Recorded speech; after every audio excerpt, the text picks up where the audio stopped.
13 गेंदों पर 44 बनाकर एलएसजी को हारा मैच जिताया। एलएसजी पॉइंट्स टेबल में टॉप 4 में आया। जी हां, एलएसजी यानी कि लखनऊ सुपर जायंट्स, उनके लिए आज की जीत बहुत जरूरी थी। जितनी उनके लिए थी उतनी एसआरएच के लिए भी थी, लेकिन आखिर में एलएसजी के प्लेयर्स एसआरएच पर भारी पड़े और खासतौर पर निकोलस पूरन, उनके एक कैमियो ने एलएसजी को ये लगभग हारा हुआ मैच जिता दिया। क्योंकि जिस वक्त वो बल्लेबाजी के लिए आए थे, लगभग 30 गेंदों पर 70 रनों की दरकार थी उनकी टीम को, और फिर अचानक से उन्होंने आते ही पहले तो 3 गेंदों पर 3 छक्के ठोक दिए। अभिषेक शर्मा को लगाया 600 के स्ट्राइक रेट से, वो 3 गेंदों पर खेल रहे थे। उसके बाद भी उन्होंने अपनी तरफ से प्रहार जारी रखा और 13 गेंदों पर नाबाद 44 रन बनाए। स्ट्राइक रेट समझ रहे हैं, 300 से भी ज्यादा का स्ट्राइक रेट। क्या बल्लेबाजी की है, और उन्हीं की वजह से अब एलएसजी जो है एक तरीके से उम्मीद कर रही है कि वो प्लेऑफ में आ गई है, क्योंकि टॉप 4 में आना बहुत जरूरी है और अभी वो टॉप 4 में आ गई। तो मैच का सूरत हाल आपको बताते हैं। पहले बल्लेबाजी की थी सनराइजर्स हैदराबाद ने और बोर्ड पर एक अच्छा टोटल लगा दिया था। 182 रन बोर्ड पर लगा दिए थे और 183 का टारगेट मिला था लखनऊ को। एलएसजी के गेंदबाज थोड़े से महंगे साबित हुए थे। एसआरएच के बल्लेबाजों ने अच्छी बल्लेबाजी की थी।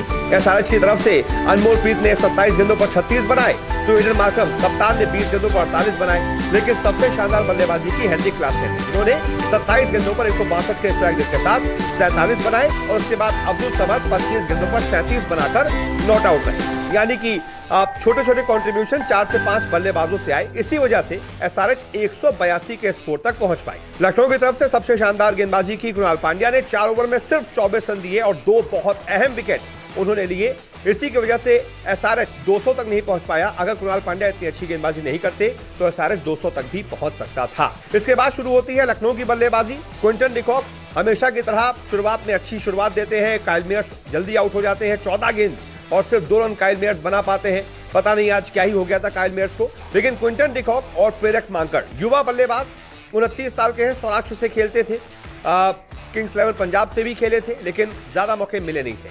तो प्रेरक मांकड़ को जब एलएसजी ने मौका दिया तो उन्होंने बता दिया कि उनके अंदर एक काबिल बल्लेबाज मौजूद है। क्विंटन डिकॉक ने जहां 19 गेंदों पर 29 बनाए, वहीं प्रेरक मांकड़ ने 45 गेंदों पर 64 नाबाद बनाए।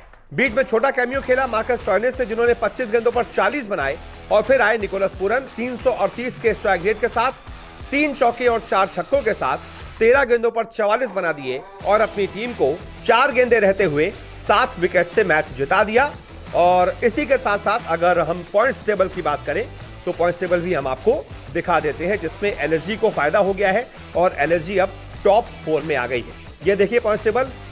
जीटी अभी भी नंबर 1 पर है, क्योंकि उसने 12 में से 8 मुकाबले जीते हैं, 16 पॉइंट।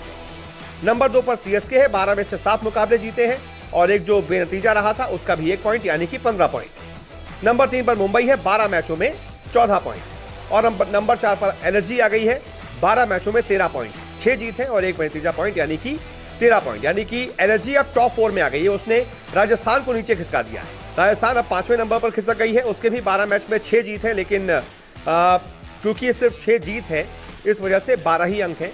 एलएसजी को तो एक बेनतीजा का भी अंक मिला था, इसलिए उसके 13 अंक हैं। फिर नंबर 6 पर आरसीबी है, उसके 11 मैचों में 10 अंक है। यानी कि आरसीबी को अपने बाकी के तीनों मैच जीतने पड़ेंगे, तभी वो 16 अंक तक पहुंच पाएगी। यही हालत आरआर की भी है, उसको बाकी के दोनों मैच जीतने पड़ेंगे, तभी वो 16 अंक तक पहुंच पाएगी। केकेआर नंबर 7 पर है, 12 मैच में 10 अंक, यानी केकेआर को भी अपने बाकी दोनों मैच जीतने पड़ेंगे, तब वो 14 अंक तक पहुंच पाएगी। पंजाब किंग्स 11 मैचों में 10 अंक, पंजाब को भी अपने तीनों मैच जीतने पड़ेंगे। एसआरएच 11 मैचों में 8 अंक, यानी कि एसआरएच को अब तीनों मैच जीतने पड़ेंगे, तब जाकर वो 14 अंक तक पहुंच पाएगी। यही हालत डीसी की भी है, क्योंकि जिस तरीके का ऊपर का पॉइंट टेबल है, उसको देखकर लग रहा है कि 16 अंक से कम में तो कोई क्वालिफाई नहीं कर पाएगा। इसलिए केकेआर, एसआरएच और डीसी, ये 3 टीमें प्लेऑफ की रेस से लगभग बाहर लग रही हैं, क्योंकि केकेआर के 10 ही अंक है 12 मैच में, और उसको दोनों मैच अगर वो जीतती भी है तभी उसके 14 होंगे। यही हालत एसआरएच की है।